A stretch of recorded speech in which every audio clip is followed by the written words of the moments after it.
In today's Your Healthy Family, in our last story, I introduced you to 93-year-old Harry Hatcher, who's still going strong thanks to having transcatheter aortic valve replacement at Memorial Hospital here in Colorado Springs. We have a bingo. Harry Hatcher is just one of over 100 patients that have had a transcatheter aortic valve replacement, or TAVR, procedure at UCHealth Memorial since the program began a little over 2 years ago. He's a perfect example of who this procedure can benefit the most. Someone suffering from aortic stenosis, says Dr. Peter Walensky.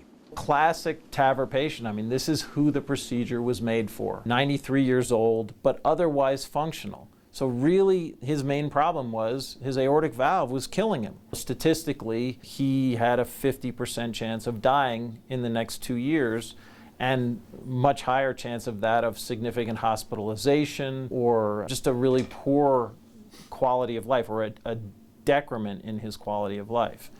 And he had his TAVR, he went home the next day. When you have a transcatheter aortic valve replacement, that is the main difference between surgery and transcatheter valves, is the recovery period. Our patients, our average length of stay for all comers, so these are patients in their 90s like Harry, they're patients in their 70s who are very sick and too sick to have an open operation. Our average length of stay after the procedure is 1.2 days. So that means that almost everybody goes home the next day. Dr. Walensky says so far their results at Memorial with the TAVR procedure are as good or better than any other major heart center in the United States, which is just one part of Memorial's recent designation as a heart care center, an elite designation from the American College of Cardiology, and the only hospital in the state to receive that designation. Fortunately, our results have been as good as any place, as good as Cleveland, as good as Cedars. We've done a little over 100 now.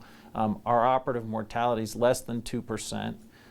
The national average is about 2.6% for good programs. So the good programs have a mortality of 2.6, and ours is less than 2.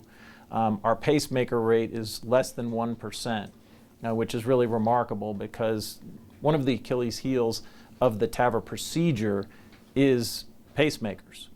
And we've been fortunate to only have to put in one in our whole experience. And we only have, we don't have anybody in our program who has a significant paravalvular leak.